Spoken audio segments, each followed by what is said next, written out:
Okay,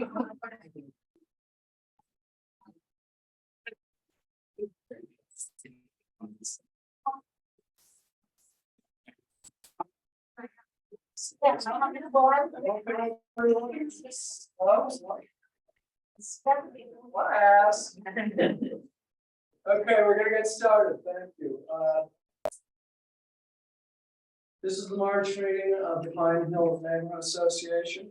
Tonight we have two guest speakers. We have the city's chief officer, Dr. Dorcey Applyrs, who's here with us, and she'll be our first presenter. Following that, we have Jonathan Scherzer, who's the director of business development with CDTA. He'll be talking about their brand new electric vehicle car sharing program known as Drive, and also about some of their other programs. They have a private sharing program as well, some other surprises. So we'll do those two things. But first, I want to thank again the Pine Hills Branch Library for hosting our meetings, and we have Deanna and Carla from the library to give us a couple of announcements from the library. So, if you can come forward. Sure, thank you so much. Wow. We appreciate your support over the last few years. We are finally back up and running. Things are going really smoothly here. You'll be happy to know the library has been very, very busy once again. Just wanted to let you know that 2023 is our centennial year. It's been 100 years of APL. We are kicking off our public celebrations on May 21st. It's a Sunday down in our Howe branch at Broad and Schuyler. DJ Trumaster will be spinning. There'll be special story times. It's going to be a really fun party. I hope you all can meet it. In addition to that, we've got, as you know, this is the art branch. We have an art exhibition that is curated by the Opelka Gallery over on Scotland Avenue. And the current show is up. I invite you to come and see it. And the new show will be on June 2nd, and there'll be an opening that evening. We'll have music, we'll have our usual, fanfare. Really invite you all to come. And then one other thing that we have going on that I just wanted to let you know, those of you who like to read, our new branch librarian, Jim, has started doing New Cart Tuesdays, and he's putting out all of the new books that are the publishers release on Tuesday, so you can be the first person to check them out. So please come visit us on Tuesday as well. Anyway, thank you. Have a wonderful day. Thank you so much for being here. Thanks. And I do also want to make a special introduction tonight. Many of you know we are served very well by the neighborhood engagement officers, sometimes known as beat officers, and the person filling that for some time has been Officer Lenny Gasper, who will be doing a report out later in the evening. But he has been joined by a new colleague, Officer Will Smith, who is here tonight. And I want him to be able to introduce himself. He's not going to be here later because he has daddy duty. So we all understand that. And we want you to get to meet him to know, because we're really glad to have him in our neighborhood. Thank you. Come on up. Thank you. Thank you. So it's nice to meet you guys. I'm Officer Applyrs. I work with obviously Albany Police Department. I've been here 17 years, going on almost 18 years. I've always worked out of Center Station, so I know the Pine Hills neighborhood very well. So it's not like I have to learn anything. It's just like hitting the ground running. I was in patrol for a long time. I had to beat over in Arbor Hill for maybe like 6 years. I worked in Arbor Hill as a beat officer over there. Then I went to the detective office. I was an OPS, which is internal affairs, for like another 4 years. And then I left maybe like 2 weeks ago, but I want to come back to the beat because I actually enjoy being in the community. And it's kind of like, it's a lot more enjoyable for me personally. So I just came back 2 weeks ago, and today I actually got the bid for Pine Hills. So I am the new beat officer. It's not a temporary fill anymore. I don't plan on going anywhere. So I just wanted to introduce myself to you guys. I'm always available if there's anything that you need.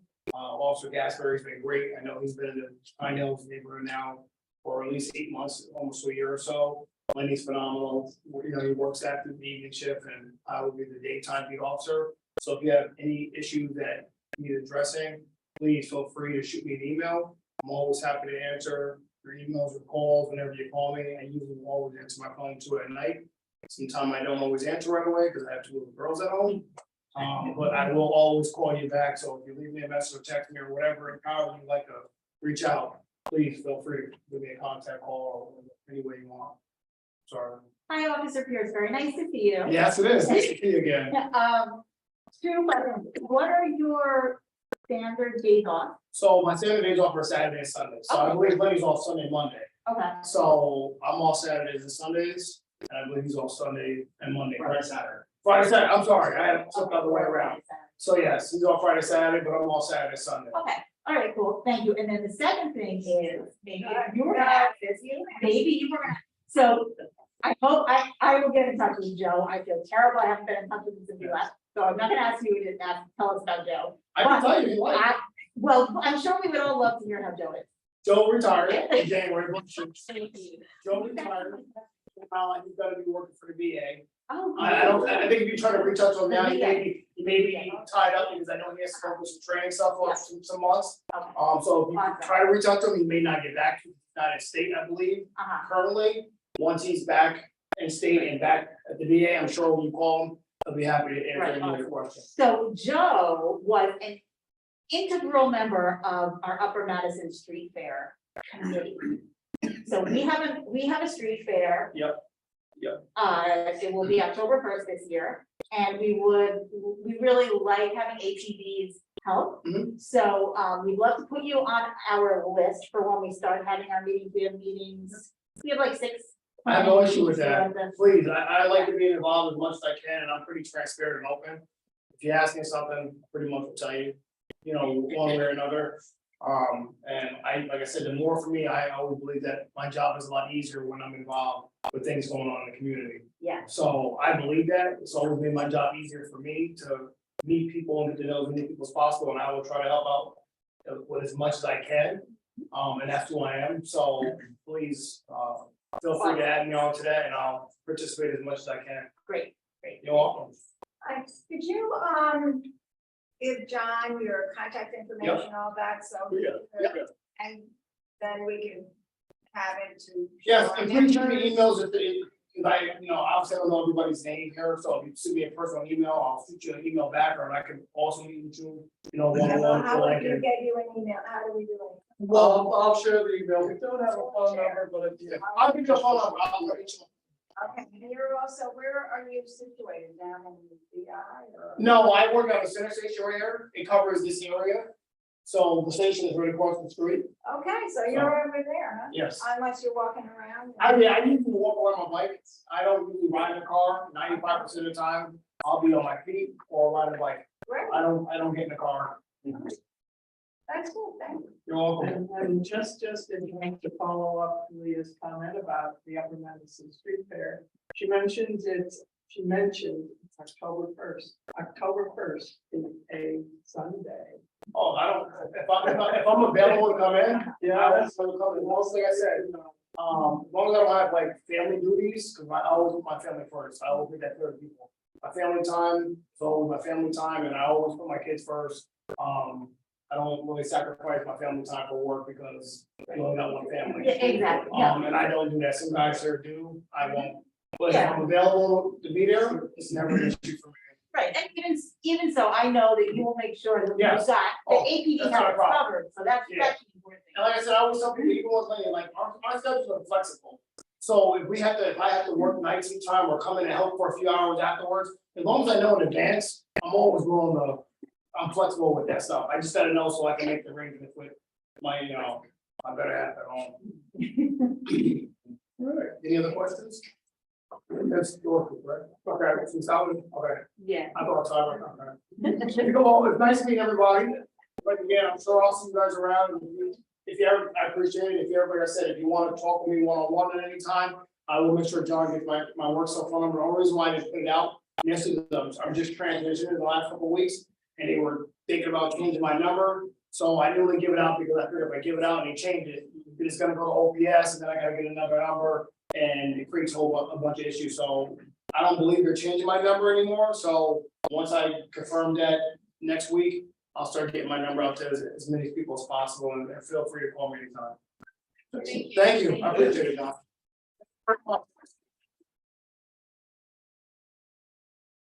Okay, so we're gonna get started, and also I forgot to mention on the agenda, in addition to hearing from any of you later, we also generally have a dialogue with our elected officials. We have 2 town council members here, Lucy Nani, who represents the majority of Pine Hills, and Megan Keegan, who represents it. It's an important section of it, right? And we may have others by the time we end. So anyway, thank you all. I will now turn to Dr. Pierce for her presentation. Please welcome our Chief Auditor. So good evening. Good evening, everyone, and thank you so much for the opportunity to talk about some of the work that we're doing in the Office of Audit and Control. I would like to thank you for your time and thank you for inviting us to speak today. I also want to acknowledge my colleagues who I've had the privilege of working with, Councilwoman Dorsey, who I serve on the county council with, Councilwoman Scherzer, who's right here, who mentioned, and then Councilman Anani. Had the privilege of serving with the three of them on the council at various times. And then always like to acknowledge my colleagues in the city, so our police officers as well. So I'm joined by our Deputy Chief City Auditor, Petro Tyler, who was also on daddy duty. So I'm thankful that she made it. But we're going to be with you briefly so that we can get out the way, so that our colleague here can share some words. So I always like to start when it comes to the Office of Audit and Control. Most people don't even know there's an Office of Audit and Control. Most people don't even know there's a Chief City Auditor. And so this has really been about getting out in the community to let people know that we're here. We are accountable to residents in the city. It is an elected position, and so the people hire the Chief City Auditor. So if you come into City Hall, if you look to the right, there's the mayor's office. If you look to the left, there's our office, the Office of Audit and Control. As an office, we strive off of these three basic words, are very important words: transparency, being transparent to the community in the work that we're doing; accountability. As a leader, I think it's important to be accountable to the public and the workforce, but also as an office, being accountable for the work that we're doing on behalf of residents in the city. And then collaboration. Oftentimes, there's an adversarial relationship between the auditor and their counterparts. And with our office and my leadership, it's really been about collaboration. We can work together and hold each other accountable, but we can do it from a spirit of collaboration. So that's what we've been striving to do. Just so that you have an idea, we have a small but mighty team. So this is just what our office is comprised of. Where we have a Deputy Chief City Auditor, an auditor, we have 2 analysts, and then 2 administrative assistants. So small but mighty team. Again, most people don't even know that we have an Office of Audit and Control, so that I don't bore you to death. I just want to lay out the functions of the office per the chart. So I always talk about it in the form of a 3-legged stool. The first is we conduct performance audits. Most people hear auditor and think that we conduct fiscal audits on behalf of the city. We do not. We hire a third-party firm that conducts the fiscal audit. We conduct performance audits. So we're looking at all of our departments and how we are allocating and implementing our resources. So we'll talk more about some of the questions that we ask ourselves when it comes to performance auditing, but it's not the financial piece.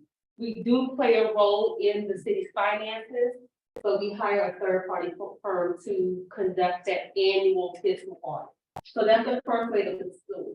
The second leg of the stool is reviewing and signing off on investments made by the Treasurer's Office. We have our city's big general fund, and so that money is not just sitting in a general fund, that money is moved daily to interest-bearing accounts by the Treasurer's Office. Before any money is moved, we sign off on it. And that happens on a daily basis. So for example, today I got to the office, there was paperwork for me to sign off on. We were moving $2 million from our general fund to an interest-bearing account so that our money is working for us, so it's not just sitting in the general fund. Lastly, the last leg of that stool is certified validity of accounts payable. In layman's terms, every invoice, everything that is paid for by the city comes through our office. So we have a process in which we audit roughly 20,000 voucher packets every year. So that small team that I showed you, we are pre-auditing and signing off on 20,000 vouchers a year. That could be supplies for a department, or it could be signing off on payment for the vendors that plowed our streets when we had huge snowstorm recently. So everything that's paid for comes through our office. Oh, Petro's left this up, just so I can also point out that we sign off on weekly payroll for our city workforce, as well as workers' compensation and disability payment.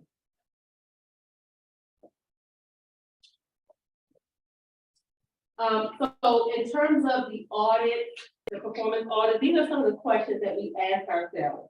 Are city programs accomplishing their mission and achieving the desired results? Are funds being spent legally and is accounting for them accurately? I don't want to read this entire list, but these are just some of the questions that one would ask themselves as they're delving into a performance audit versus a fiscal audit.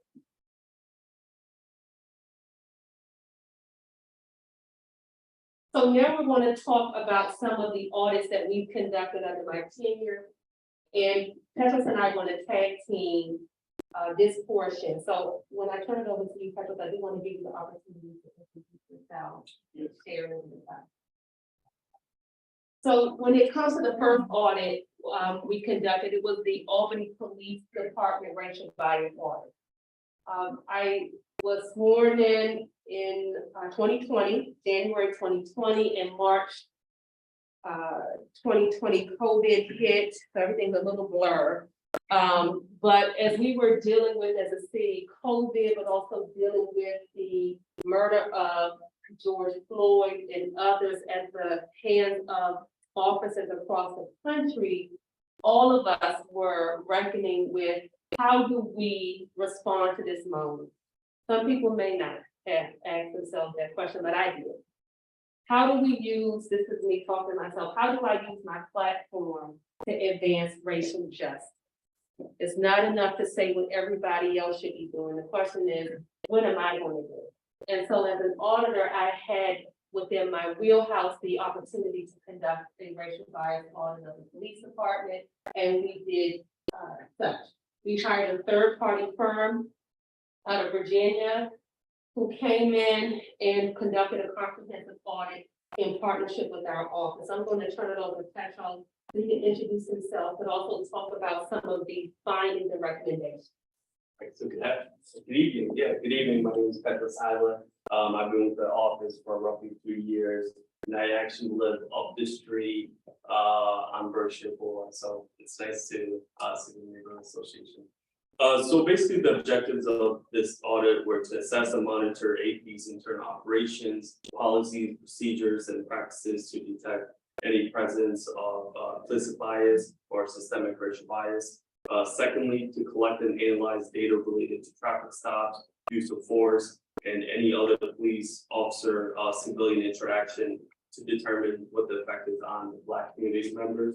And then lastly, to provide actionable recommendations for reforms that eliminate racial and implicit bias in our police and deployments. So real quickly, as Dorsey mentioned, the contractor that we use did a very similar sort of audit throughout the whole country. So they really did an excellent job. The report was, oh my gosh, close to 100 pages, dozens and dozens of recommendations. So I'll just, handpick a couple, but I strongly recommend you all to go to our website and check it out for yourself. So as I mentioned, just a couple of findings. Statistical differences by outcome of police stops are evident when comparing white people to people of color, further fueling community concerns about resisting arrest charges. Secondly, the community complaint process is convoluted and poorly understood by community members, leading to mistrust and perceived lack of procedural justice. Thirdly, APD should update its use of force policy so that all officers better understand when they can or cannot use various forms of force.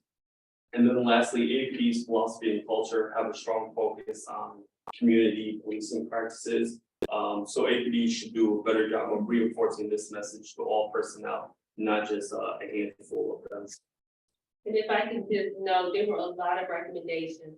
This audit was conducted in partnership with the police department. So we worked with Chief Hawkins. Again, this is not about I gotcha, throwing grenades and running. but this was about having honest dialogue about some of the public safety issues in our city.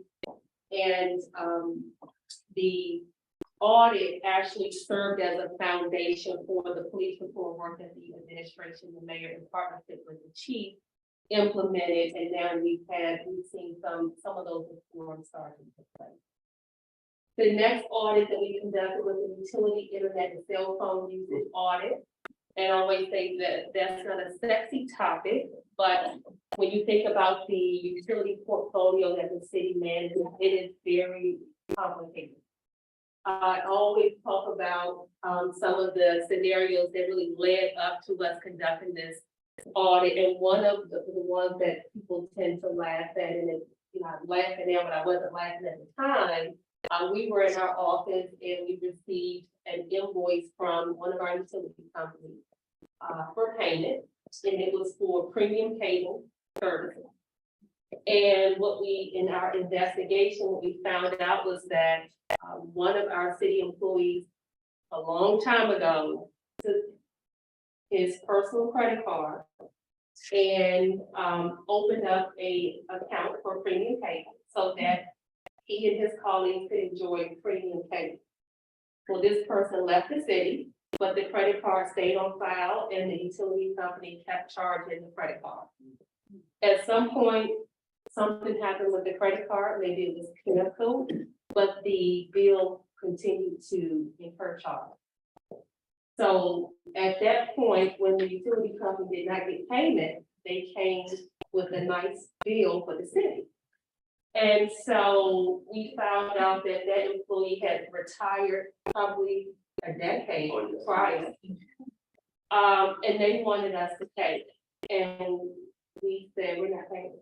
One, the taxpayer should not have to pay for a premium cable service that it wasn't really about benefiting the public. And while it's important for us to provide certain accommodations to employees, premium cable is what it is.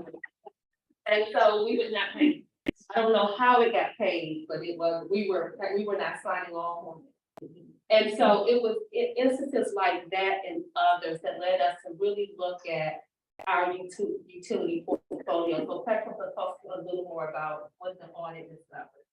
So just as Dorcey mentioned, the city manages really an expansive portfolio of utility accounts. And this includes 904 electric and gas accounts, 9 solar accounts, 98 internet accounts, 118 telephone and data accounts, which is equivalent to a little over 8,400 telephone and data lines. So we wanted to do an audit period from January 1st, 2016 into January 2020. Just during that 4-year period, the city paid roughly $26 million in utility expenses. So obviously we want to do our due diligence and really look at that on this. So some of the objectives that we're looking at to assess utility usage, including energy, internet, cell phone, and management practices to identify potential waste and organizational gaps. And secondly, to collect and analyze data related to the department's formal and informal processes, policies, and practices for acquiring new and enhanced utility services. So just similar to the APD audit, we have dozens of findings. I don't want to bore you to that. So I'll just mention a small handful, but once again, I strongly encourage you all to go to our website and check it out for yourself. So one of our findings, city departments are not engaged in the monitoring and management of utilities to the extent needed, sometimes resulting in a track record of delayed utility payments, ongoing disruption of services, and an instance of a disruption to an emergency service. Just because we love anecdotes, a couple years back, an emergency line that our emergency service personnel used, that bill wasn't getting paid. Verizon was unaware that it was an emergency service line, so they cut it. As you can imagine, that caused a lot of issues. As soon as Verizon was notified that it was an emergency line, they put it back as quickly as they could. But unfortunately, that wasn't the only account where they either threatened to suspend or did suspend. So once again, this is just more reasons why we want to look at it. The second finding, while the majority of city departments, roughly 71%, were able to stay within their respective utility budget during the audit period, 29% needed substantial budget modifications. That's totaling up to a little over $378,000 to make sure that those utility expenses were being paid. And then lastly, the city continued to pay all operating expenses, including utilities, through 2021 for a building that was owned by the city but occupied by a not-for-profit. When the city agreed that this not-for-profit was going to take over a old firehouse, they never, I guess, detailed who would be paying for the expenses. So although the city wasn't occupying the space for 4+ years, they were paying the utilities, the operational expenses. Because of this audit, we pulled in corporation counsel, and they were able to basically update the contract that required the not-for-profit to pay not majority, but a good portion of the utility expenses, and any operating expenses they had to cover by themselves. In addition to that, we also required them to basically buy insurance. So, God forbid something bad happened, it wouldn't be the city that's responsible for it. So those are really the top 3 that I want to share. But once again, I encourage you to check out the webpage. Thank you. Community perceptions of the city of Albany's COVID-19 response. This was really an risk assessment. It wasn't an actual full-out audit. We brought on a Harvard fellow who helped us with looking at how the community perceived the city's response during COVID. We were hearing from the community that they felt while state and county and city resources were being deployed, they were not penetrating specific communities, in particular our Black and brown community. And so we conducted a risk assessment of that, and the results of that are on our webpage. The last is our equity audit that we're in the midst of conducting right now. We are almost done with that report, which will be available to the public. And I just want to point out that these audits are not just ideas that we sit around and say, oh, this is what we're going to do. These ideas come from community members, they come from city employees, sometimes they come from some of my council colleagues. The equity audit actually, the impetus for this audit, we had employees, residents coming, and even members of the administration saying we need to look at and assess how we are if we're being equitable in our resources as a city. So, Kevin, I'll turn it over to you to talk a little bit about the audit. Yeah, so obviously it's still in the works, so unfortunately I don't have findings for you, but I think what really excites us about this particular audit is for the first time, 3 different groups of people could benefit from this audit. So for example, we're looking at promotional rates, we're looking at hiring rates, we're looking at attrition, we're looking at disciplinary rates. So that portion of the audit really benefits employees of the city of Albany. Then we're also looking at how likely is it for a mom and pop shop to be awarded a city grant or a city contract. So we're looking at vendors and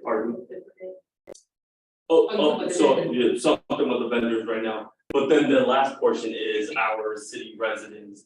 If Dorsey puts in a application for a fence in her backyard, and I also put up submit a permit for a fence, regardless of who we are, what part of the city we live in, are we each receiving equitable treatment when it comes to granting all those permits? So once again, what makes it exciting is we're looking at vendors, we're looking at employees, and we're looking at city residents.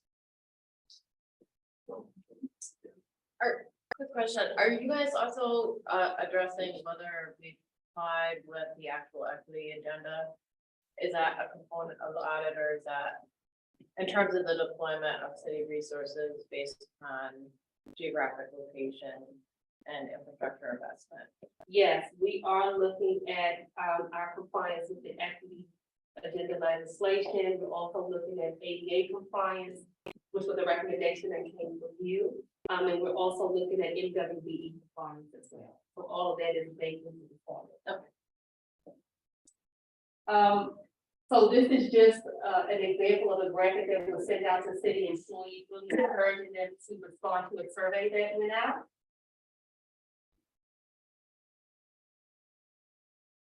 And then to transition before we entertain questions, while we conduct the audits, we also do other fun things with our team. So we have a youth program, Ready, Set, Go, which is a youth program for youth across the city. We hosted our second cohort last summer. And with this youth program, it is about bringing our youth together for a week-long program in which we introduce them to workshops, field experiences, and networking opportunities with business leaders to talk about how do you start a business? Why is it important to goal set? What is a mentor? When you dining etiquette, professional etiquette. And so we make sure that we get a good representation from across the city with the youth that we invite to participate in the program. We feed them all day long, and then they get exposed to a comprehensive curriculum. These are just some photos from last year's cohort where we had colleagues from WB Gaming out of Shore. They came and talked to our youth about a career in gaming, and that is a very exciting workshop for our youth. We also took them on a field trip to the Raddick Center to learn about urban farming, and they love interacting with our colleagues at Raddick Center, but also the chickens. We take them golfing. We have a partnership with the city golf course, in which we understand that depending on your profession and your career, sometimes business is conducted on the golf course. And many of our youth have never set foot on the golf course. Their family members have never set foot on the golf course. And so we, through a partnership with our colleagues in the city, teach them the basics of golf. They love the day at the golf course.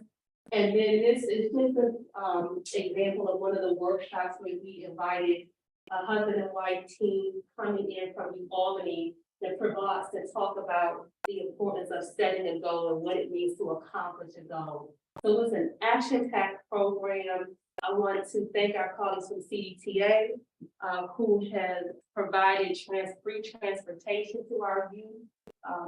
We had, in the first year, we were able to get a trolley in which our colleagues from CDTA were able to shuttle our youth for all of the field trips. And then every year we've had the bus passes for our youth so that they can get to and from the program. So it's a great program, and we're in the process of planning for this year, and it's it'll be 9th, 10th, and 11th graders. The next program that I want to highlight, and this will be the last one, is our 30-minute download of the audit report. This really serves as a platform for residents who don't want to come to a meeting, who really want to learn about issues affecting them, and they can do that from their phone or their computer. I interview city officials regarding issues that bubble to the surface from residents. Our last 30-minute download was an interview with Chief Hawkins as we were all grappling with public safety and concerns about violence in our community. I interviewed Chief Hawkins, asking him some of the questions that came from the community. As a city, when we were grappling with prohibiting tear gas and rubber bullets, I reached out to my colleague in Philadelphia, a citywide councilwoman, to talk about Philadelphia's legislation on prohibiting tear gas and rubber bullets. And so it's really a great way to interview city officials, to learn about their thinking on the topic, and then our residents can respond on social media to the interview. So with that, this is my contact information. We have an open door policy. Come see us down at City Hall. You can also follow us on Twitter and Facebook, and we would love to conclude with any questions you may have or ideas for future audits that you would like to see. Thank you. Thanks very much. Thank you very much, Dr. Applyrs.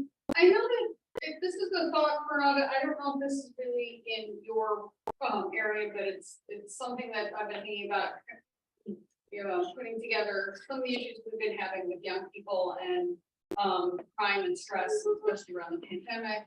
as well as a program that my daughter did in Boston. What kind of programming does the city have for youth between 18 and 25 who maybe are not quite figured out how they're, how they're moving into a professional career? Maybe they did some college but didn't finish, or maybe they have tried a few jobs but haven't been able to consistently stick with something, or don't know where to go and how to get the training now that they're out of high school. How do they even connect with an opportunity to be trained? My daughter participated in Year Up Boston, which is a 12-month program. The first 6 months are how do you function in a workplace? How do you look for a job? How do you, figure out etiquette and all of those soft skills, as well as some training on subject matter. She had already had some college, so she mostly didn't need that. And then a 6-month internship, and this is actually paid for by the companies which they do the internship for. And this was completely free to my daughter and all the other program participants.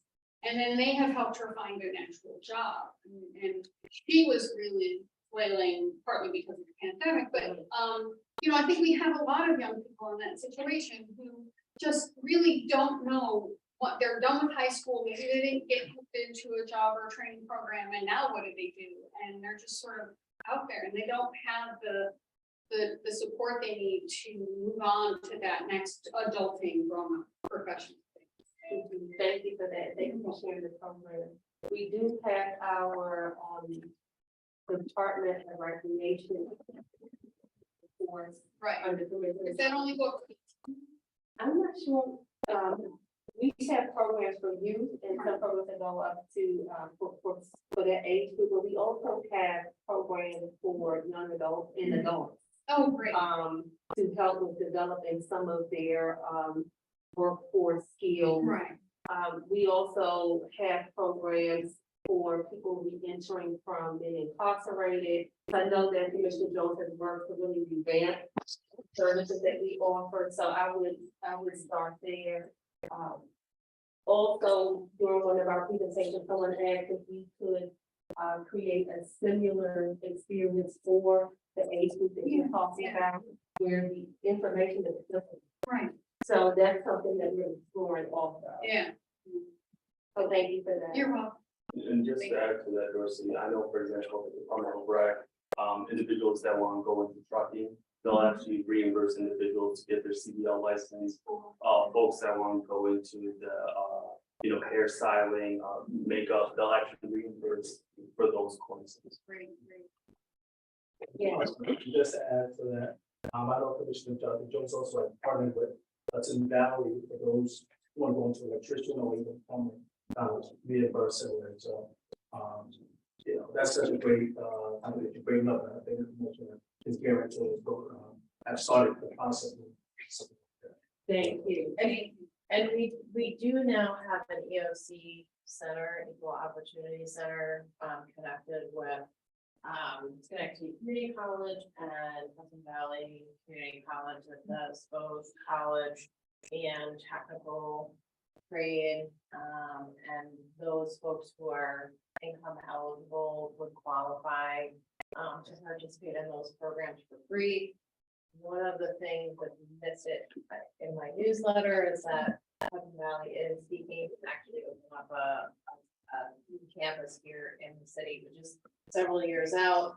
But one of the barriers right now for our folks in Albany to access those programs is really transportation. Trying to get to Troy is tricky. And the program that was originally supposed to be working with Schenectady Community College, I think, has not worked in the way that we originally thought it was going to work. So, and then there's a myriad of nonprofit entities that are also really focused on that age group that came up during budget season. And I know in the budget, our budget memo to the administration was that we specifically requested for fiscal year 2024 that the city really kind of look at its budget and allocate resources to either contract out with nonprofits who have that expertise, were really developed a more specific program, not for that 18 to 25, but really the 18 to 30, to look at the data that particular age group, I think is really struggling right now. If they were not connected with career or employment, they're really floundering, and that's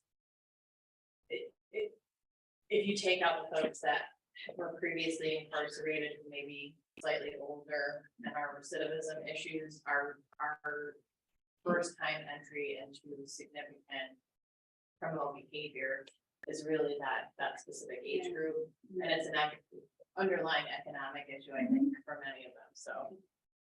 Thank you. Just add on top, we actually, CDTA actually has partnerships with both EOC and Schenectady County Community College that provide the students with complementary education. I think the other, It helps, yeah, but it that's helps, not- but there's a time barrier, so if you've got young people, you're trying to balance a job because you don't necessarily have access to other public assistance programs. That extra 2 hours to get to and from a class, or being stuck all the way out in Troy for an entire day of classes can be really, really difficult. I think having something located here in the city will reduce a lot of barriers for folks, because you're talking about walkable community-based access as opposed to things. But we appreciate you. We're trying. And I don't wanna be the horse, but I did to the point about Sorry. at that time, the safety net that we need in place for not just young people, but for our community members who are struggling. When we hosted the first cohort, day one, we saw that there were some vacant seats, so we started calling the parents to find out what happened. One young man, their family house had burned down over the weekend. They were all living at grandma's, and it was just chaos, of course. And so we were able to find that out because we were able to pick them up and bring them to the program. Had we not called, we would not have realized that so much was going on at home. Another young lady, we went to her home, and the mom said, my cell phone is cut off. I got a boot on my car, just layers and layers of complex issues. And so, this is just a small sample of the people that we serve, and there's the need is so great. So we don't take out the barriers, they never make it to the resource. So it's important that we think through what those barriers are so that people can actually take advantage. I'm getting the hook. I feel the heat on my neck. You have our information. We welcome any questions or suggestions for audits, and thank you for your time.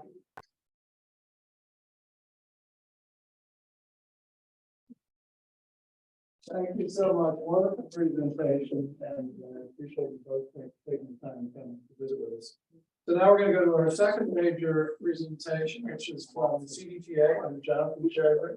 You can introduce us to an electric car sharing program, as well as talk about some other services. Jonathan, appreciate it. And see everyone, how everyone doing tonight?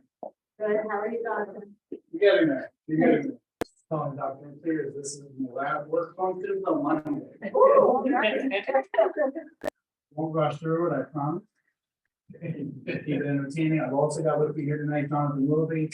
Jonathan joined CDTA a couple of years ago and has quickly become integral in my department, which is, we're called business development, but we do marketing, we do sales, we do a lot of the outreach.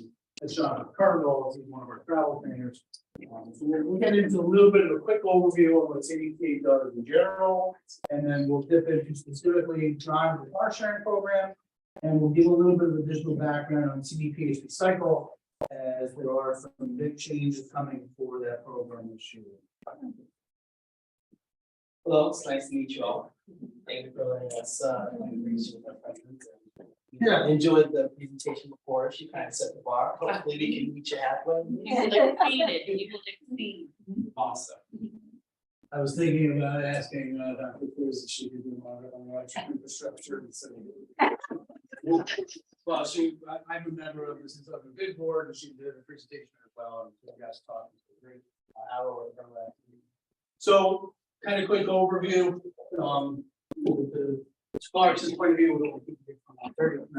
So just want to get a little bit of background on the status quo where CDTA is. We're up to about 750 employees. You can see now we cover more than 2,000 square miles. We recently added Montgomery County to our service area, specifically the city of Amsterdam. The city of Amsterdam did not have public transit services in about 5 or 6 years. A couple of mayors back was really trying to solve a budget gap, eliminated the service that was in town. They did get some support from nearby communities, but really not enough. We are just about to go live with our budget of $125 million. Once the governor gets through her process, we're finalizing that internally, so don't hold me to that. There on the list, you can see a kind of the scope of service, right? We all grew up, bus companies were bus companies. CDTA, we consider ourselves a mobility solutions provider, very 2023 of us, but it's also important to make sure that we spent the last half hour hearing about equity and access and providing bicycle, providing on-demand transit, providing electric cars that are rented. There are all different options for people, society needs, socioeconomic status, and a variety of options. And we consider ourselves a very serious community partner in that we really help out with the Overseas Mass Fair. For those of you that have been involved, we've been here probably going on 6 or 7 years running at this point. We take it very seriously. Carmen Sills, our CEO, he makes no bones about the fact that our first job is to support the community. So you've probably seen fires and kind of building pipe bursts. Always when they have that footage, you'll see a CDTA vehicle there. It was a warming or a cooling station. That's what we talk about when we're talking about being communities. This is just a quick rundown of some of CDTA's greatest hits, let's say. I want to keep that for everyone. We have more than 50 routes running across the capital region now through 5 counties. There is a meeting tomorrow morning of the Board of Supervisors of Warren County to determine whether or not CDTA will expand to that area. It seemed to be pretty smooth sailing until I read an article 2 days ago where they've come to realize CDTA is somewhat funded by the mortgage reporting tax in the capital region. We get 1/4 of 1%. So while not significant, it certainly helps when it comes to our coffers. Warren County realized what that number was and what it's been going to, and they're now having some conversations. Feel free to get a little learned on yourself on the internet and read that article. If you want to misquote anything, but there was a lot of conversations. And much like when we expanded to Montgomery County, not every town in Montgomery County is having CDT services we sit here today.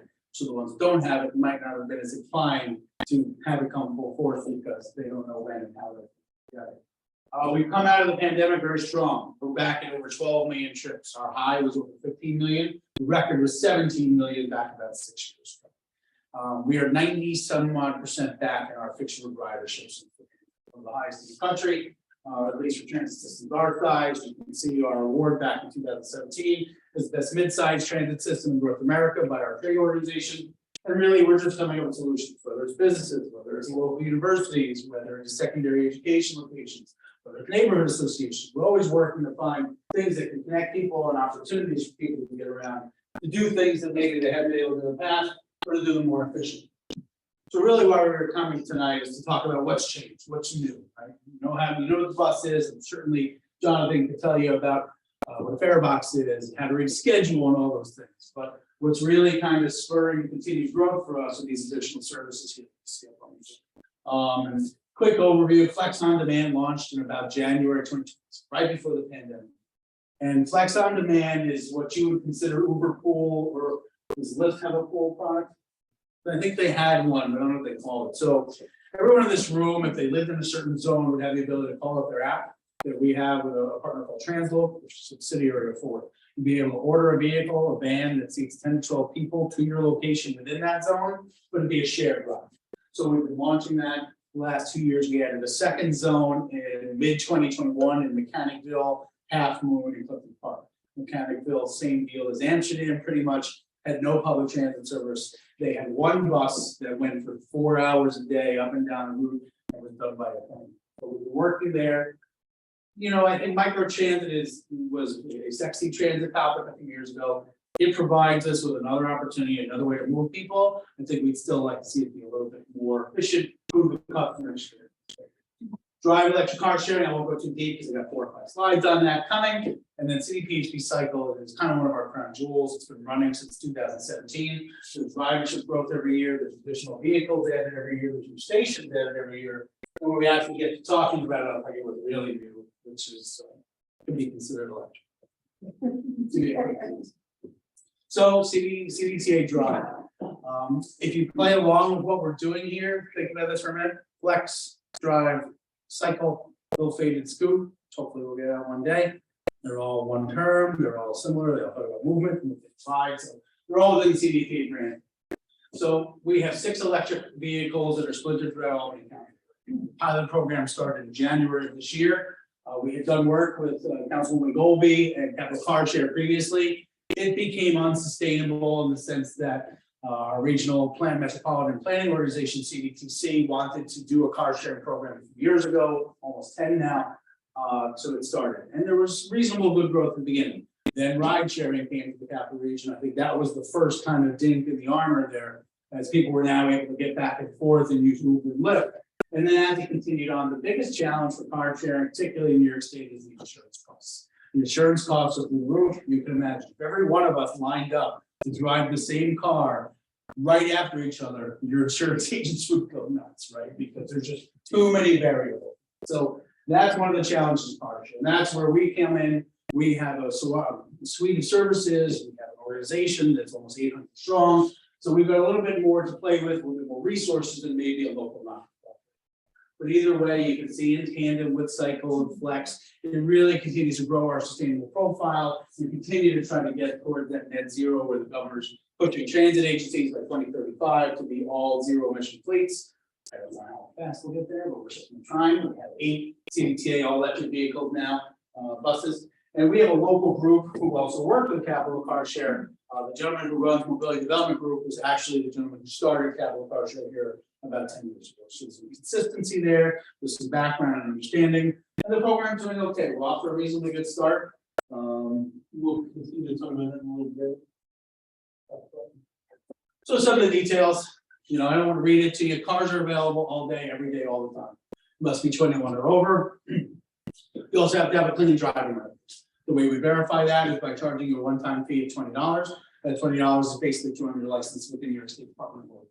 To make sure you have a clean license that you're over. All of our vehicles are Chevy Bolts. You can see them on the road there. I'll explain why they look like a CDTA bus, because there's brand association and obviously people understand who you are. Each vehicle has cleaning supplies. It has an in-house charger if you want to go home for the overnight and evening. It's got a variety of tools to help you go where you need to go and get there rapidly. We have dedicated home spaces in the capital region. Really, right now, they're all in the county of Albany, one of them in the Hose. I'll show you those detailed locations in a couple more. If anyone has questions along the way, feel free, but I'm sure we can talk at the end. So this is going to give to Jonathan. Jonathan has made a couple of videos for us with Drive already. He has a lot more experience in getting in and out of the car line. Just really talk about the ease of the experience and go through how it's been and how it's Okay. Quick question. How many of us have driven a car? Show of hands. Awesome, great. How many of us have heard of Tesla? Cool. Not related, by the way.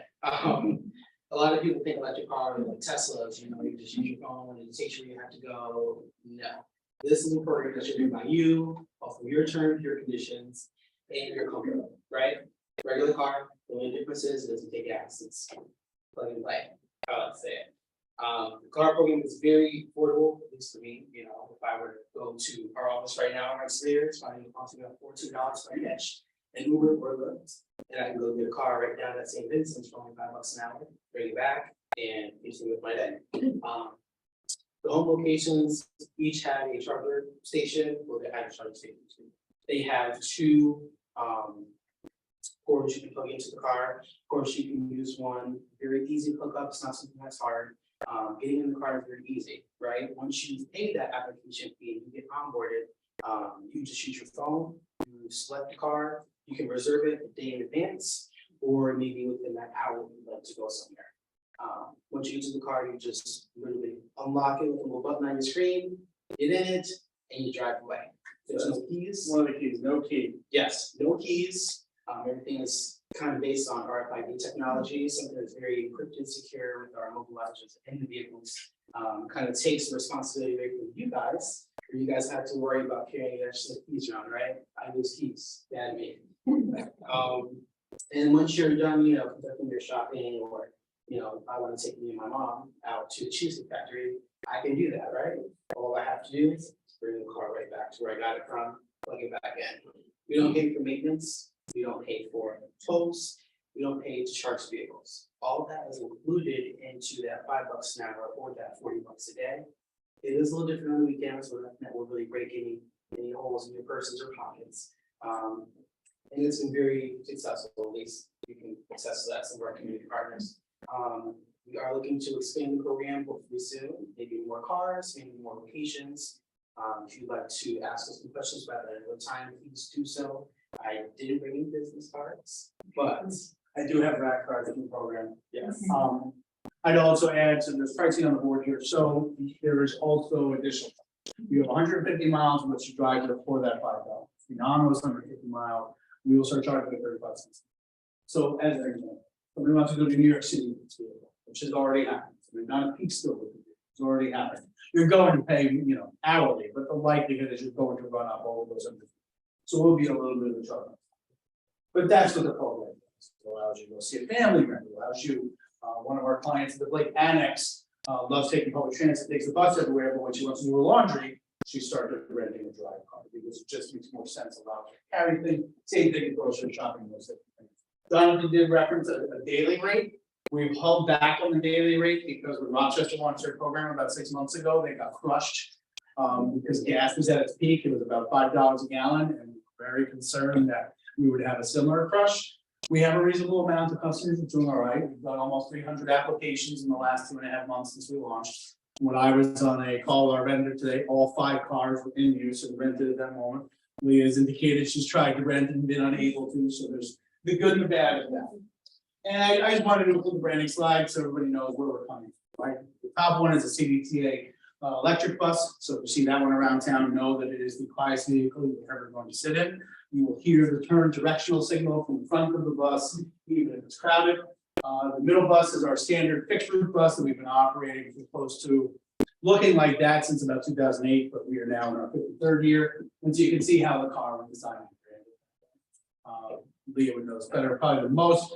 Some people don't want to drive in a colorful, colored dip car. We had that conversation with the vendor. I think we made the right call. These things are very obvious when they're on the street. CDTA has become a trusted name in providing transportation. So I think all those things we want out of the grant have really come together. Again, you know, almost 300 registrations. We're going to do probably this week 50 or 60 rentals. It's growing intelligently. Jonathan talked quickly about expansion.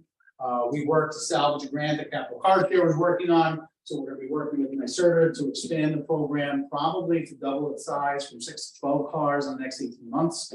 Also have a discounted equity program for low and middle income communities, which is part of the grant's initial goals. And we're also looking for municipal partners who could play a role and utilize these electric cars as part of their town and city and county fleets. So there's a lot going on the electrical side of the business. We talked about the location. Here they are on the board. The closest to where we're sitting today is going to be St. Vincent de Paul Parish. It is the most busiest location so far, along with 143 Washington Avenue. 143 Washington Avenue, if you close your eyes and imagined it, the public library main branch, a little bit to the left of it, and then the Jesse I building, another building right in front of there. So literally, you can rent this car. 10 feet away from that car is some of the best transit service in the entire capital region. Plus stop there, which is every 8 to 10 minutes, along with a variety of other routes that come through. And oh yeah, City Beach Recycle has a rack there. You can ride, you can ride. You can drive, you can drive. You can bus, you can take the bus. So that's what we're trying to do, build up options across the region. Just want to thank the public library, Andy and her team for having the wherewithal to work with us at the Delaware branch as well. To County Executive McCoy, working with us at the mental health facility downtown where the old B&B used to be. That one's actually doing fairly well. We have great partnerships with Maria College, so we continue to try to work that through. Long term, you guys aren't that far away. We will wind up creating a mobility hub right across at St. Peter's on the side street of North Main there. It's gonna have all of these options, bikes, cars, scooters, if we get them off the ground, and all the pieces that go with transit service. And then the proposed BRT station, which is too perfect. There's both rapid transit, there's now the car, CDTA cycle. It's surrounded by Cahoe Music Hall and two extremely large apartment buildings. So it just seemed to make too much sense. It is the lowest usage. So I think that's gonna be the end for our car. So we were asked also to talk a little bit about the cycle. So for those of you unfamiliar, CDPHP cycles a regional bike sharing program. We started back in 2017. We were in 4 cities, 80 bikes. Today we're approaching 400 plus, give or take, because we're transitioning vendor over to that in a second. But we're now in 8 communities, including Amsterdam, Lake George, Queensbury, Glens Falls, all these locations, and even we did a pilot towards the end of the year. So what do people do with it? Well, some people use it for commuting, if you can believe it. Some folks daily will take the bike either in their neighborhood when the time is right. We're out there effectively from April or May until the end of November. So we are, I know it's an OGS person who does that, takes the same place every day. So there are some commuters. There are some people who also use it as transit connection. I would not suggest bringing this on our buses. There are bike racks in the front of a CDTA bus to carry 2 bikes. This is a heavy, 50, 60 pounds. It's also not meant to be brought on a bus. You should be getting on a bus, getting off a bus, and you should be within close range of a cycle bike when you get off. So that's really the plan, is to continue that trip. We've done some specialty programming. You see here, this Capitol Walls mural tour right here in the middle of the street. We did that with the Albany Center Gallery. 3 or 4 times a year, people get on the bike, 15 to 20 of them, they go, they look at the Capitol Wall murals. Usually one of the artists is there as well, describing their inspiration, why they made what they made. Some other events are, again, we showcased the bikes here at Upper Madison and done a variety of things. So they're quite popular, they're pretty easy to use. And again, just trying to provide options for people to get around.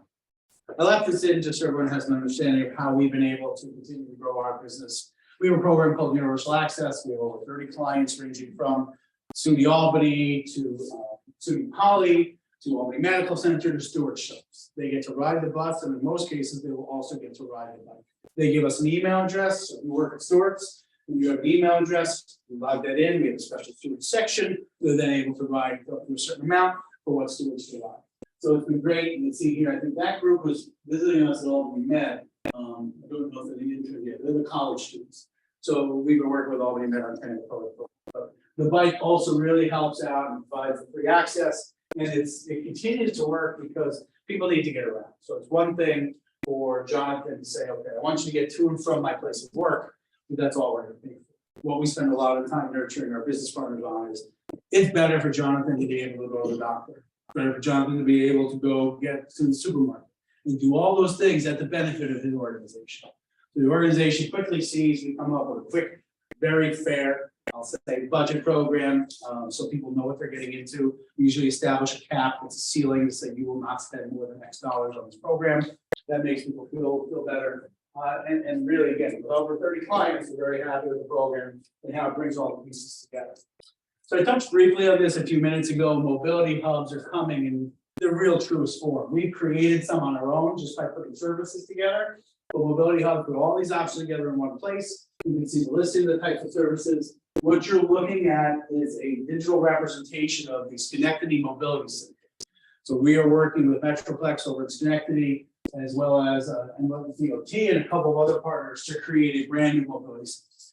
So you'll see the transit bus on the street. You can see a car spot for the electric vehicle. You can see one of our vehicles there. There's also bikes down in there as well. So you're going to start to see more of this from CDTA. If you're not seeing our infrastructure projects, I would direct you to downtown campus, SUNY Albany. We're having a new BRT line come through in the next 12 months. And there's also just upgrades. We don't take a lot of credit for it, it's hard to, but when you see new sidewalks installed around that bus line, that's in cooperation with the city. That's in cooperation with the towns. But CDTA often has had the ability to leverage federal money and additional state money that some of the municipalities may not do. So that's coming, and I think I've got one more. So this is what's next. So we have new partners. We have a new bike vendor, Drop Mobility. They're a Canadian company with an office in San Francisco. So they've had some installations across the states already. They're bringing us a new bike and we have a new operations provider. The operations team basically goes between these 8 communities in a van, fixing bikes, fixing tires, moving them from the bottom of the hill to the top of the hill, or vice versa, depending upon where it is.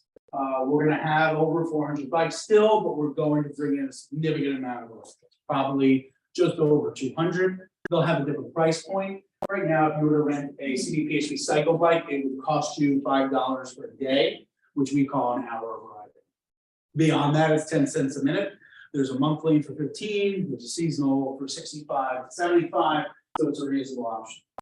And that's the bike itself. CDPHP has been a great partner for us for the past 4 or 5 years. Obviously, healthy riding and healthy living for them is the thing. And for us, it's a new product. So, we're really excited to get it on the road. And I think the more we do in our business that doesn't involve fossil fuels, it doesn't involve some of the older ways to move things around, it's going to continue to be big for the region, big for CDTA itself.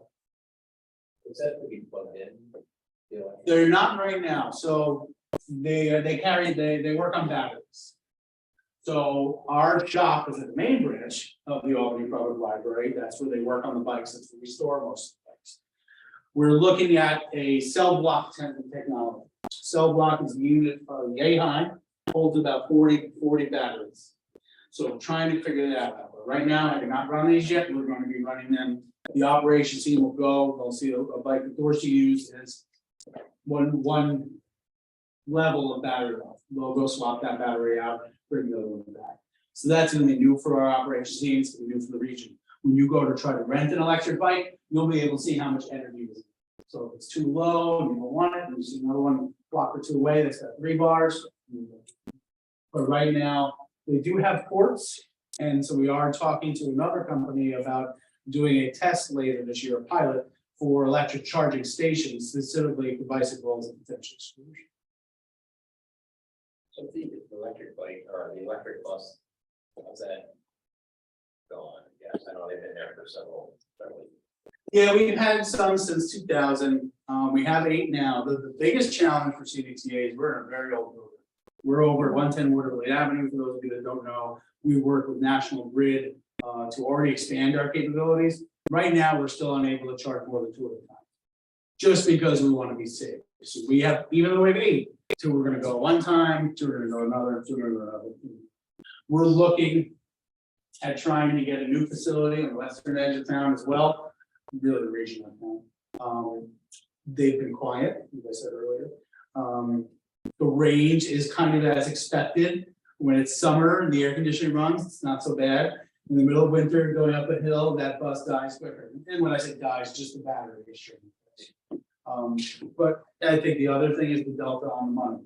Regular transit, standard 40-foot fixed bus costs, with our bells and whistles, almost 600,000. An electric costs almost $1 million. So, you're trying to get rebates, you're trying to get support from the state on to get incentives. I think we like them. I think the question is where's the infrastructure? If CDTA wants to charge an electric bus in downtown, there's nothing there. There's no level 2 charger for which to charge our bus. So those are the kinds of partnerships we need to create. That's why I asked Dr. Applyrs if we could talk about an audit of electric infrastructure, because we need it. We don't just need the reports for the regular customer. We need level 2 chargers, ground chargers for CDTA buses, so that they don't have to wait in the garage and don't blow a transformer. So there's a lot baked into that, but everybody's getting to it. First, thank you for this thing. I'm really excited about the electric bikes. A couple of months ago, we were talking about the electric scooters, and I've promoted it to many of my constituents, particularly the from Midtown, Pine Hill, with college students, and they were really excited. And then, And then nothing. Nothing. So I'm excited about this electric bike. Is it like a done deal? Like This is a different story. So like June. How much can I trust this group? Let me politically have a problem. You probably sampled one. I think we did a demonstration with you a couple of years ago. The partnership we have with our vendor didn't allow for us to put them operable in the city. Or anywhere else for that matter. So we continue to try to work with our vendor on made some progress from 2021 to 2022 and then lost that progress. And there's also some general concern from the community some folks are concerned about sprawl, some folks are concerned about crashes. Obviously, the ordinance was passed by the legislature as well, so you have to wear a helmet with any electric vehicle that runs around. So I do believe that the switch on this slide that we're discussing allows us to get a better path to bringing them. There's also the question of, is it smart for our region just to have them everywhere? Would it make sense in an entertainment district only? So it's geo-fence from, say, 677 Prime up the walk. Should we work with the city of Albany and let the neighborhood engagement unit have access to the scooters as opposed to bicycles? Just APD in general, those are the types of things we're looking at. Is this a community-wide thing? Because I'd say internally we're 50-50. Some people think it's gonna last, some people think it's a fad.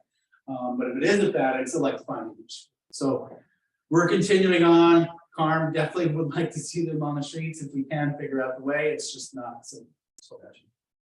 You know, I'm just I usually get so tired of the bike show all the way to the waterfront. It's so beautiful just to have. It's gonna be that much easier. Yeah. All right. Yeah. Well, we can come back up there later. With a helmet. So what's the education around helmets gonna be? What do you mean, what's the Well, education? We're gonna because- provide some. Huh? We'll provide education. We've also ordered some helmets. It's interesting. It's not a state requirement to be an adult and ride with a helmet. I know. And then I guess I'm very aware of all you of know better than most. And I guess the question is, how enforceable is the ordinance? That was the other thing. right. Albany County put it out there, great. Is Albany County going to put out a helmet enforcement? So those are the kinds of things we'll look at, but I think from our perspective, one of the things that would make it in this presentation is you're also gonna change the way you return a bike. You use the bikes, right now, we're requiring you to photograph your bike. So there are some changes that people can do to verify that you're not dumping the bike on the side of the road. Same thing eventually with the scooter. So there'll be some small changes, but we'll do an education campaign in the 2 or 3 months leading up to. We're still waiting the product from overseas. We have a retrofit on our bikes that exists today along with the new bikes. Oh, she's not. Yeah, go ahead. I just want to know, when the bus, or the purple line. Cool. Well, there is an internal date. I don't know that I should share that with you yet, but this calendar year. Okay. Is that close enough? Yep. This calendar year. So with your new bike share vendor, And is it still gonna be hybrid, like, so can we, is it, what's that thing that we have, like now, we don't have to return to? Hubless. Huh? Hubless? Hubless, yeah. Can I still Yes. lock it up at the pole? You can lock it up in a tree as long as it's inside the zone. Right. Yeah, Assuming everything works. not in my backyard, but on the street. If your backyard is in the zone. Wow, no, that's, okay, but. I mean, where we're standing now is geofence, like the entire city is geofence. You go to cdtarecycle.com, you'll see the big geofence. Okay. And as long as it's a freestanding structure in a public right of way, I don't think we would fine you for doing it in a tree in your backyard, as long as it didn't stay there. Well, I wouldn't put it in my backyard. Because that's what some people, will do. I- Some people will keep it for I- a week. We have a great partnership with SUNY Albany, we dedicate some bikes for the Uptown campus. Suffice to say, the kids have a different approach to how to do it. Why aren't there smaller buses? Why are they all, and why do they mostly do, east or whatever, east-west routes and north-south and don't zigzag? And Well, it's really predicated by the geography of it, and I also think you would want to zigzag through the neighborhood. I think that's also part of it. Probably, you may not want it at all through the neighborhood, but that's, for most of the reason, zigzagging through this area means you're going to. A lot of the side streets are smaller than some of the roads like Madison, it has a diet, so a lot of the road, Western, Washington, those are our key corridors. We were talking about South Allen, I was talking about North Main. They're residential neighborhoods. So I think for the most part, that's probably twofold, neighborhood avoidance, and then also say high street. Probably the biggest. As far as the size of the bus, CDTA used to have 30 footers, 10 feet smaller than what we actually operate today. Costs were the same, gas was the same, everything about it was, and there was really not much benefit to housing them. So they're pretty much gone from our fleet. There might be 1 or 2 still operating. And that's why some of these other products exist now. That's why Flex exists. Flex is a 10-12 seat vehicle. Bike is a 1-seat, but we haven't worked on 2-seaters. And same thing with the car, and the car is a little bit, we're trying to get some. But what's, I mean, in terms of, you know, the number of passengers, I mean, isn't there that same sort of, like she was talking about an audit of, you know, how are you using your money? I mean, and if during the day, when it's not that crowded, is it still as efficient to use a, you know, how long are they, 40 feet? 40 feet. I mean, that's just an observation. You almost sound like me. I interviewed for my job 12.5 years ago, and my boss asked me, they asked me, said, what concern do you about? I said, well, I just came up from St. Peter's and saw 500 buses. And my answer, his answer to me was somewhat mentioned. You don't know where in the route that bus is. Bus might be starting and just dropped off at other locations. Is volume going to change from 9 in the morning to 2 in the afternoon? Of course it is. But at the same time, you don't want to be in the business of constantly changing out buses and going back and forth. Think about the levels of safety inspections. Especially an operator has to, I don't know how many points, you all top of your head, how many point safety inspection every time they come out of the garage, every time it goes in, if it's washed. So there's all those bits and pieces that go with keeping a vehicle out on the road. It's around 20. And on top of that, you know, we do a lot of schoolwork and we do a lot of what do they call interline. So a bus may take 75 school kids at 9 in the morning, but then it becomes a 114 that goes by SUNY College and St. Rose and goes all the way to the rail station. So there's also the interline. Efficiencies based on ridership, that's what we try to do every day. Size of the vehicle, probably not as high up on the list. And then my other question is, where I used to live, that kids got a bus pass and they didn't have school buses. You used, you know, in the city, you got a bus pass. They do that now. Yeah. We have a relationship with the city school district going back 20 years. Wow, we do somewhere in the neighborhood of 40,000 to 60,000 rides.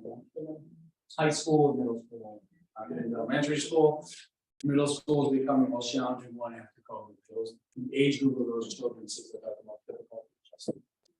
There's a tripper bus, That's what they're called. supplemental. But it's a regular CDTA 40-foot fixed blue bus. But then as soon as it's done with the school run, it changes its sign and becomes 1 foot. Is there any plan to have flex buses within the city of Albany or within, certain areas that might be a little harder? Probably not right in this general area. The one that I'm working on now, if I want to get to that, probably is we'd like to get something from the train station downtown. Well, that was. So that's one we're trying to work on. You know, for the most part, microtransit right now for us is a tool in areas that don't have service at all, have too many big buses and not enough people riding, so we move to those types of zones, and then really specialty scenarios. Good, thank you very much. Thank you.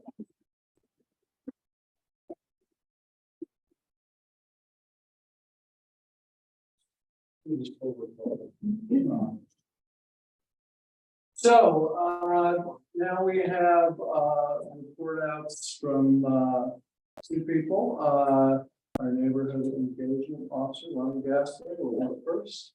And, you can just remember to come up here so you'll be on camera and be audible as well.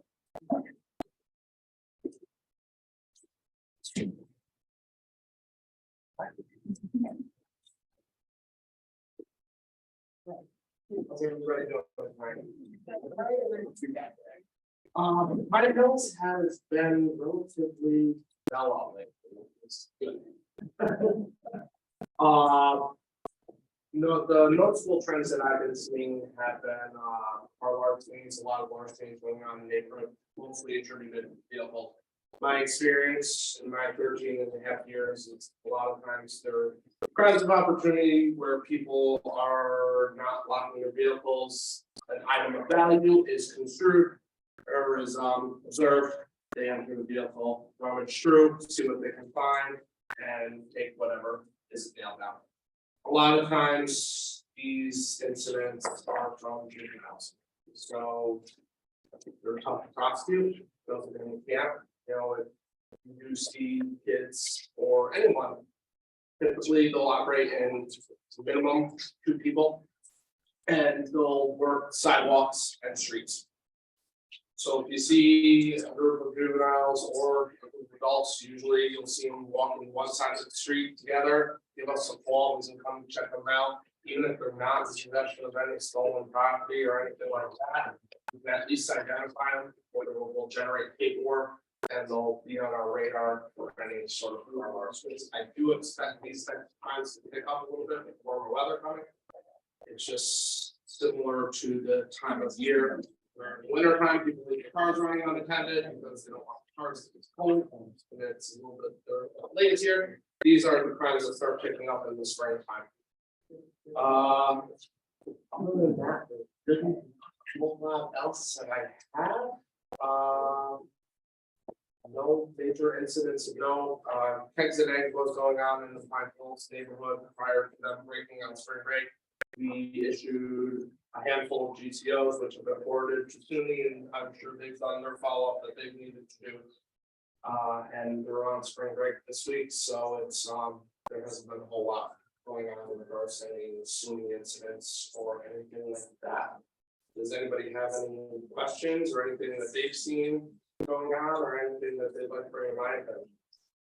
What happened about the fellow that was stabbed? He's been, the suspect has been identified. I don't believe he's been captured yet, but there is a proper pedigree out and a warrant is issued. So if he is located, he will be arrested and charged immediately. What about the, I think it was a woman who ran into just across the street with The car accident, Yeah. Madison? yeah, just a couple days ago. Yes, that was, I was actually there for that. Yeah, we were getting gas. It was, somebody blew light. Somebody blew light, there was no alcohol or anything involved, I was pretty sure there was, and there was not. Just somebody blew a light, hit a car pretty good, spun it around pretty good, nobody was hurt, all minor injuries, so. And they knocked the light off. Yes. So everybody was super helpful that was there, the witnesses that we had were super helpful. That's about it. That's all. I don't have a lot to say. All right, thank you very much. Great. And now we have Luke Rose from, all right, so I promised John I'm gonna be quick, so I will leave these off rapid fire. If you have questions, feel free to let me know. It was a good segue, Lenny. We are on break. And we return this upcoming Sunday, and then we are in for about a month and 3 weeks before graduation. So we're gonna break, and we're gonna be gone again for the summer, and back in the fall. We have a government and nonprofit job fair coming up on March 22nd. So we're looking at you, Dorsey. If we have any city partners or if anybody is out in the crowd as part of the nonprofit, would like to participate in that job fair, let us know. We can push it in campus center ballroom. On the same day, March 22nd, we're going to be touring the North Albany Middle School students through the campus. That's going to be in partnership with the Bookshelf and our Living Partnership Program. This upcoming Monday, open to the public and free. We have a very good conversation that's going to be happening on refugee resettlement. And it's going to be focusing on the nuclear project. So that's going to be happening from 4 p.m. to 5:30 p.m. on our downtown campus. So if you're interested, and that is again, it's free and open to the public. The Albany Film Festival, part of our New York State Writers Institute program, that's going to be on April 1st, Saturday. Mark your calendars. It's always a really good event. It's going to be from 10:30 a.m. to 7 p.m. That's also going to be in the campus center. Our Out of the Darkness Walk, which is on suicide prevention and raises money for positive mental health.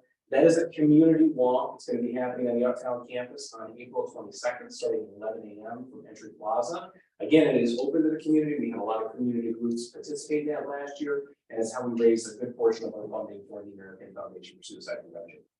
The Pine Hills cleanup, Danielle and Will, you guys are date right now is April 23rd from 11:30 to 3:30, and that's in partnership with the city's Department of General Services and our student association. So if you guys are available that day, we're gonna stamp that in, and we're gonna get that underway. Showcase is a new day that we're gonna be celebrating this year. It's a new event for the institution, and it really is to essentially draw awareness to all the research that happens at Albany campus. And it's gonna be the entire day, all over the book. So campus center, lecture centers, E-Tech. We're gonna have a little over 1,500 students presenting research, anywhere from the undergraduate to the doctoral levels. So if you're interested, it is open to the public. We're gonna be inviting our county council members, the mayor, county executive, all of the legislators in the area, and all of you. And you're all welcome to come to the campus on that day and take a look at all the different research that occurs. April 27th. April 8th, we're gonna be co-sponsoring the Easter egg hunt that's gonna be taking place in Washington Park with Sir Albany, so we'll be there. And we're hoping to see a little over 500 families, which is what we saw last year for that event. It was the second annual. Very excited to go out and hide those Easter eggs. So if you know anybody that has kids, feel free to bring them out. First egg hunt typically kicks off around 11 a.m. But we'll be there out there until about 1, 2 o'clock in the afternoon. I believe he's going to be there serving hot dogs as well. We have a healthy aging workshop that's going to be taking place on March 22nd from 8 a.m. to 5 p.m. at E-Tech. That is open to the public and free. We have our Mastery Fellows application, which closes on April 3rd. That is a program that allows nonprofit organizations in the area to essentially get free summer help. We actually pay interns to work full-time for nonprofits from the months of May to September. So if you need an extra hand over this area, 501c3s, you're eligible. As long as you don't mind being a Albany student, and they are dedicated, they have to work full time. Again, we pay them a stipend of $6,000 for that time frame. Let us know. Please do. Yes. We also have started a new EOC at Albany. This is separate from the student EOC that is at HBCC. And this EOC is a 5-year grant, $1 million in funding from the federal government, and it allows us to work exclusively with adult learners and get them into college. And it's a very selfless program in the sense that we're not trying to recruit for ourselves. We're effectively saying, listen, if you want to go into a program in welding, if you want to go into a program in automotive, etc., we don't operate in Albany. We will get you into HBCC. We will work with you to get you into student equity or SAGE or whatever college or institution is the best fit for you. Right. And so we can help with that financial aid paperwork. We can help with your admissions criteria. We can do that one-on-one counseling to get you that next step. Right. And so if you're interested in that, let us know. We can direct you over to our program director. Last but not least, our upcoming Committee on University and Community Relations meeting is going to be on April 13th.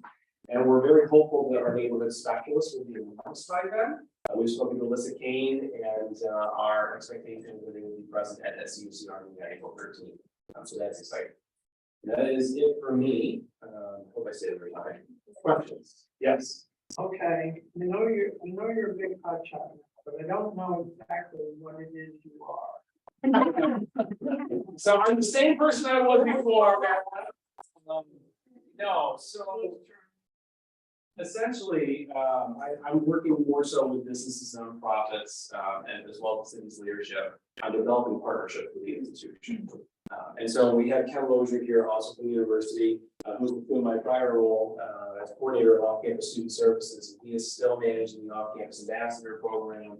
He's out there connecting with our Albany police officers, managing those tickets that Lenny said that he was sending upstairs, and doing a lot of other programs, including the upcoming community dinner that I believe he's working on in conjunction with Midtown. So, but yes, it's just a lot of strategic partnerships more so.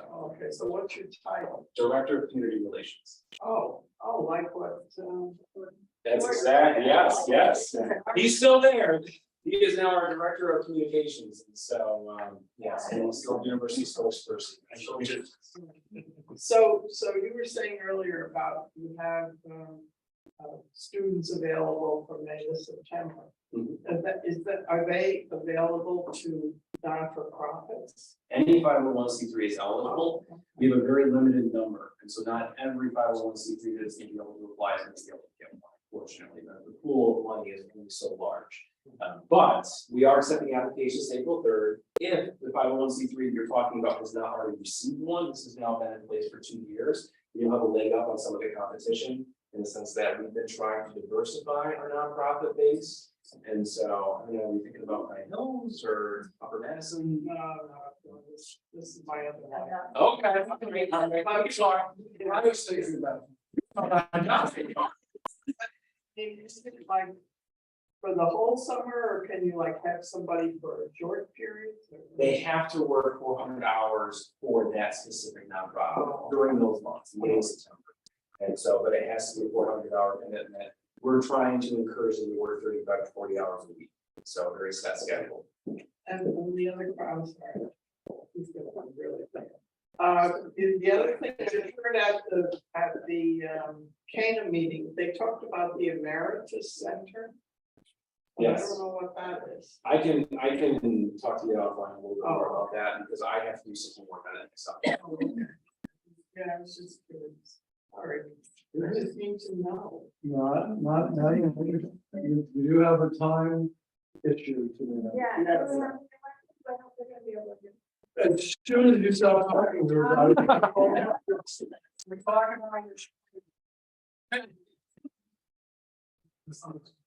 Yeah, we'll start out. Okay, we'll start out. Start out, Megan. The big thing to know, I guess, Luke and I are doing a joint event. It's gonna be a tree town hall. It will be April 5th. The mayor will be there, the city arborist will be there, the deputy commissioner for Department of General Services will be there. And we'll go over everything about the trees. It will let you know what the tree inventory is, why trees may be going down, why trees are coming up. There'll be an opportunity at that event to be able to sign up to have a tree planted in front of your house, or if you wanted to engage in a larger tree planting effort in your neighborhood. Essentially, we just need folks who are going to ensure that they get watered. And that's largely the biggest thing. And then I will let Olusu talk about SIOP, since that's his big passion. Because I don't want to keep you guys here. Time and location. So it's at New Scotland Elementary School, 6:30 to 8 p.m. So it should be relatively close by for most folks in Pine Hills, since that's where most of your kids are going. It's where many of our children went. So All right, thank you. You know, everybody's doing well. Just want to start off again, the Summer Youth Employment Program. It's open. So if you're knowing teenagers from 14 to 18, please encourage them to apply. It will be open until March 31st at 12 p.m. And again, it's open to all residents from age 14 to 18. So let's encourage them to sign up. And make it sound, I'm really looking forward to Tree Talk. I first got in office. That's one of the things that I receive a lot. And quite frankly, I actually wanted to know how to learn how to cut trees because of all the requests that we're receiving in the neighborhood. So this is amazing. I think it's going to be a great collaboration between the administration, city hall, DGS, and also the county council members. So kind of get everybody on the same page. Legislatively, some of the things that's happening. There's been several discussions about affordable housing here in our city. There's no secrets in the pandemic. Many of our landlords, particularly T1s, have been raising the rent, and it's really becoming unaffordable in many parts of our city. And Councilman Fallon, who has really taken the lead on to introduce legislation that inclusionary housing, where any developer who are building units up to 20 should have a portion set aside for affordable housing. The administration kind of has some concerns. The council voted, and I think that is going to come up for a vote again. And I believe that the council will be supporting more inclusionary housing as we move forward. So I'm really excited about working on those type of legislation. Councilman Fallon is not here, but I definitely want to commend him. He has done a lot when it comes to housing policy here in our city, whether it's good cause eviction, right to counsel, and also now inclusionary housing. Also, there's a new business that opened up on Morris and Ontario. There's a taco store that's open right across from the grocery store, Morris and Ontario. I spoke to her, the lady. She's actually lived across the street from where her business is located, and she's excited to do a ribbon cutting when we receive warmer weather in a couple of months. Also, there's been discussion by DJs talking about speed humps, quite frankly, in the city. You know, there's certain parts that people think is a racetrack, and it's not. And we want to make sure that we deter some of that behavior. Megan has put together a survey that I will also be copying, following, and share with many of our constituents to figure out where we can put some of the speed humps to discourage some of the speeding activity that's been happening.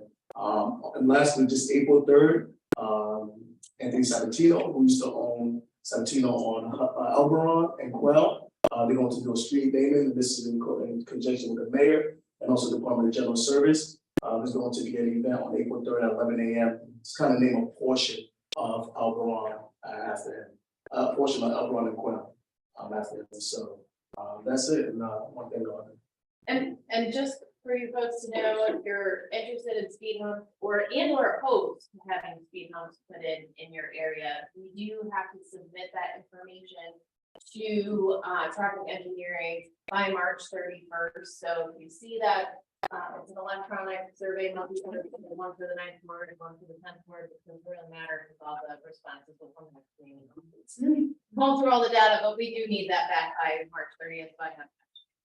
I just want to add also, the speed humps is going to be like complaint based, like they're not going around looking, if being proactive about it. So I have to come through one of the council members, I believe, that's already said.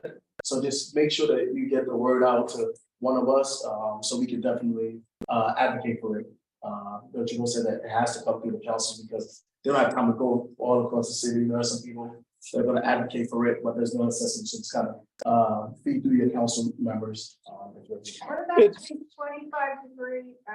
miles per hour? So there is money allocated in the budget. So the way state law works, it requires the city to do a traffic study prior to reducing the speed limit. So there was money put into the 2023 budget to be able to do that traffic study. So we anticipate at some point in 2023, we will get the results of that traffic study. It's very likely that the speed limit reduction, if it's put into place, and it will not be necessarily every street, but residential streets, you know, as opposed to main arterials. There is a question on the speed hump survey specific to whether or not people are supportive of the speed reduction limit, so that Elizabeth and I can also get that feedback from our constituents as well, as that legislation remains pending for the council. On the speed humps, my understanding, but I'm not sure I'm right, so I'd like to get the response from you folks. Does it have to be a low volume street or can it be a high volume street? There's a couple things. So there is a map, a preliminary map that was done by Frank Manning, that sort of gave us a general idea. So when you get that survey, if you take the electronic survey, the streets that are identified are based upon the ward, and the streets that are listed are the streets that Creighton identified as green, meaning they don't perceive there would be significant issues in putting speed humps in. There's yellow graded streets, which they would have to really do significant further assessment. And then there's red streets that they think would not be eligible for speed humps because it's on a bus route and there's, you know, other issues involved in that. But the way the survey is set up, if your street's not listed there, you still can say, this is the name of my street, this is where I want it. What would need to happen is that we would submit or identify areas that we think speeding is an issue and residents seem to really want to have speed humps put into place in that area. It has to be a pretty long distance and there would have to be multiple humps. So it's not a thing where we have an issue at this one intersection, we're gonna put speed humps at that intersection and there's not gonna be any other speed humps. You know, if you've driven down, what is it, 3rd Avenue and running from West Hill to Arbor Hill, and it's the whole, it's a good like 1.5 mile stretch of speed humps. And the same thing with the implementation in the first ward. I can't remember where they put them in the first ward. So we can look for that, but I guess it's not gonna be a street with a bus route, a major ambulance route, that's not. gonna Yeah, qualify. it's Okay. highly unlikely that is, so like, a lot of people right now, based upon what I've got in my newsletter, want them on quail. Quail's not a good, because it's part of the Midtown Belt. So, and it will cost, even on the green streets, the city will still have to do a traffic study, so every street that we submit will cost the city money to do the full assessment, and that gets taken out of the $1 million budget. So what we don't wanna see is, you know, all 15 council members submitting 5 streets, because to do the assessment alone would cost us more than $1 million, and that means that there's no additional speed humps put into the city, which is one of the reasons why at least I decided to do a survey, so that I could really have a clear understanding of where people were really interested in having them, so that I'm really only giving traffic engineering one specific street. I know where I think it would be a good idea, and it sort of crosses over into the 10th ward, which is the area around Ridgefield Park and Woodlawn Park, where I think overlapping between the 9th and the 10th, we have a lot of pedestrian traffic. Little League is there. You know, it's a main corridor for kids to be walking to the elementary school. So to me, we've also had some issues with lawn, people driving intoxicated at night and driving on people's lawns, so. And just to add to that, I'm really optimistic, you know, when it comes to actually having speed humps in our neighborhood. In the past, we had advocated, but there wasn't money that was allocated in the budget. Last year's budget, this year's budget, there was money set aside solely for speed humps, you know, so it's not, so it's a great time to advocate, and, you know, they say, but just reach for the stars and just follow the survey and, you know, keep advocating. I think. I'm So our optimistic. 10th ward survey is it live yet? It's not live yet. It's not live. I mean, I retrofitted the 9th ward survey that went out in my newsletter. And I For was saying him to also, be able to, there's a QR code for him and a survey link for him, and he just needs to send it out. what's that? Thanks.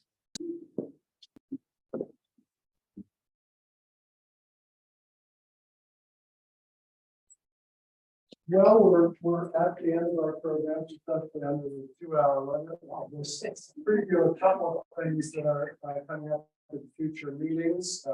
We'll have meetings in April, May, and June, and then we take July and August off. We're going to have a full Pine Hills Neighborhood Association on the topic of violence prevention. It's something we talked about at our meetings, something we talked about in other meetings and with others.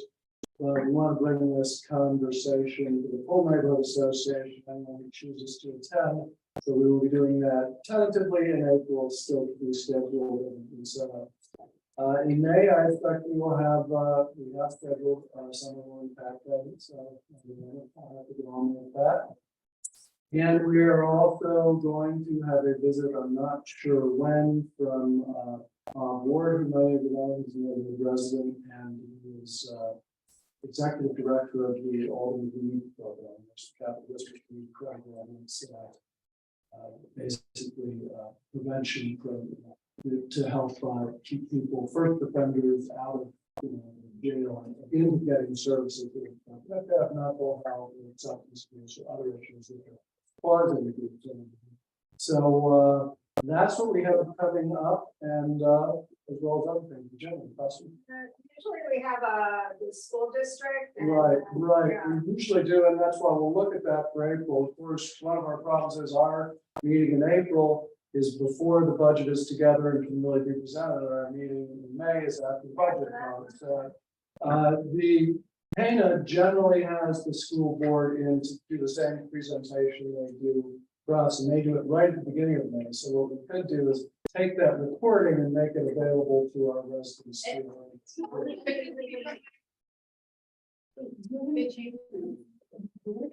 The common council will also get the whole budget, so if you pay attention to the common council announcements, usually they do a budget presentation to the common council during one of our caucus sessions, where there's the ability to do Q&A back and forth, so if you guys don't happen to catch that, would say that that's a pretty good place to get a lot of.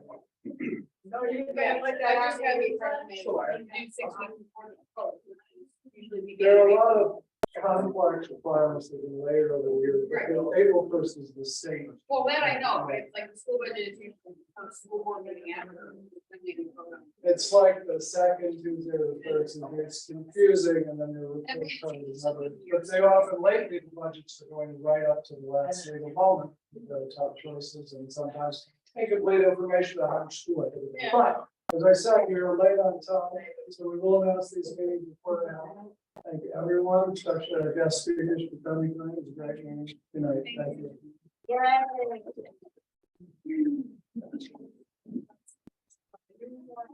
Yeah, I sent that, I think I forwarded that.